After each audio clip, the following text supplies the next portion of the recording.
এটি হচ্ছে all new Infinix hot 60 pro. ফোনটা বাংলাদেশের বাজারে রিলিজ হওয়ার পর থেকেই খুবই হাইপড বা খুবই বেশি আলোচনা হচ্ছে।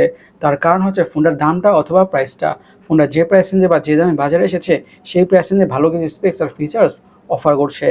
ফোনটার দাম রাখা হয়েছে 19,000 টাকা। সো 19,000 টাকার মধ্যে আমরা কী কী পাচ্ছি সেটা নিয়ে আলোচনা করা যাক। So let's talk about this smartphone in this video. শুরুতে ফোনটা ডিজাইনের কথা বলে, this phone really looks beautiful বা সুন্দর অ্যাট দ্য সেম টাইম। ফোনে দেখতে খুবই গর্জিয়াস লাগে। আর ফোনের ব্যাক প্যানেলটা টিল্ট বা শিফট করলে অনেক ধরনের রিফ্লেকশনস দেখা যায়, যার কারণে স্মার্টফোনটা দেখতে আরও বেশি প্রিমিয়াম বা অ্যাস্থেটিক লাগে। আমাদের কাছে স্মার্টফোনের ডিজাইনটা অনেকটা ভালোই লেগেছে। ডিজাইনটা একেবারে ডিসঅ্যাপয়েন্টিং নয়। এখন ফোনটির সবচেয়ে ইন্টারেস্টিং ফ্যাক্ট বা পার্ট নিয়ে কথা বলা যাক।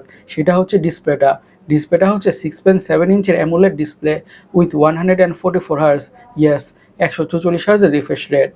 আরও থাকছে 4,500 নিটসের পিক বা ম্যাক্স ব্রাইটনেস। এই প্যানেলটা সুপার অ্যামোলেড হওয়ার কারণে এবং H2H সিমেট্রিক আর বেজেলস হওয়ার কারণে যে কোনো ধরনের কন্টেন্ট, ইউটিউব ভিডিওস, মুভিজ বা সিরিজ এনিথিং ওয়াচ করে বা দেখে খুবই ভালোভাবে এনজয় করা যাবে। আর 144 হার্জ রিফ্রেশ রেট থাকার কারণে স্ক্রোলিং করে, ব্রাউজিং করে বা গেমিং করে যে কোনো ধরনের টাস্ক পারফর্ম করে অনেক বেশি স্মুথনেসে ফিল তো পাওয়া যাবেই। এই 19,000 টাকার প্রাইস রেঞ্জে 144 হার্জের রিফ্রেশ রেটের ব্যাপারটা আমাদের কাছে অনেকটাই ভালো লেগেছে। আর 4,500 নিটসের পিক বা ম্যাক্স ব্রাইটনেস থাকার ফলে আউটডোর ভিজিবিলিটি অনেকটাই ভালো হতে যাচ্ছে। সো ইয়া, ডিসপ্লেটা ঠিকঠাকই আছে, বিশেষ করে 19,000 টাকার প্রাইস রেঞ্জটা কনসিডার করলে। এখন ফোনটার হার্ট অথবা চিপসেট নিয়ে কথা বলা যাক। ইউজ করা হয়েছে মিডিয়াটেক হিলিও G200। এটি একটি 6 ন্যানোমিটার বেসড অক্টোকোর প্রসেসর। আর মিড বাজেটের মধ্যে একটি tried and tested good performing processor. High লেভেলের গেমসগুলোকে মিডিয়াম সেটিংসে খুবই ভালোভাবে খেলা যাবে অথবা রান করা যাবে কোনো ধরনের ইস্যুস ছাড়াই।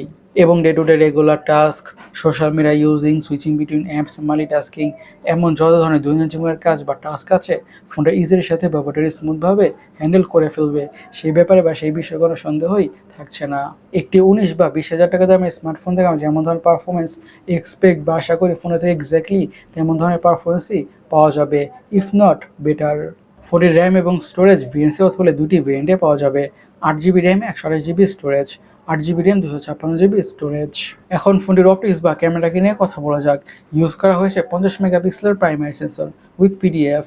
আর সেকেন্ডারি ক্যামেরা হচ্ছে একেবারে হুদে দিয়েছে ইউজলেস একটি সেন্সর, থাকছে অক্সিলারি সেন্সর। আর ফোনটির ফ্রন্টে ইউজ করা হয়েছে 13 মেগাপিক্সেলের সেলফি ক্যামেরা। আচ্ছা, লো টু মিড বাজেটের মধ্যে ইনফিনিক্সের পিকচার কোয়ালিটি আর ভিডিও কোয়ালিটি অনেকটাই ভালো হয়ে থাকে। সো এই ফোনটা থেকে মোটামুটি ভালো কোয়ালিটির পিকচার কোয়ালিটি পাওয়া যাবে 19 থেকে 20,000 টাকার প্রাইস রেঞ্জটা কনসিডার করলে। ফোনটির সিকিউরিটির কথা বলে ইউজ করা হয়েছে আন্ডারডিসপ্লে অপটিক্যাল ফিঙ্গারপ্রিন্ট সেন্সর। এখন ফোনটার ব্যাটারি নিয়ে কথা বলা যাক। পুরো ফোনটাকে পাওয়ার করছে 5,160 mAh ব্যাটারি। এই 5,160 mAh ব্যাটারি থেকে ফোনটাকে মিডিয়ামভাবে ইউজ করলে খুব ইজিলি 1 থেকে 1.5 দিনের ব্যাটারি ব্যাকআপ তো পাওয়া যাবেই। আর সাথে থাকছে 45 ওয়াটের ফাস্ট চার্জিংয়ের সাপোর্ট। এই 45 ওয়াটের চার্জার দিয়ে ফোনটা ঠিকঠাক দ্রুতভাবে ফুল চার্জ হয়ে যাবে। এখন কথা বলা যাক স্মার্টফোনটি আমাদের কাছে কেমন লেগেছে। 19,000 টাকার প্রাইস রেঞ্জে ফোনটা আমাদের কাছে অনেকটা ইন্টারেস্টিং একটা স্মার্টফোনই মনে হচ্ছে। আপনাদের কাছে স্মার্টফোনটা কেমন লেগেছে অবশ্যই আমাদের কমেন্ট সেকশনে কমেন্ট করে জানাবেন। আর আমাদের আজকের ভিডিওটা এই পর্যন্তই। আমি সৈকত, সাইনিং আউট।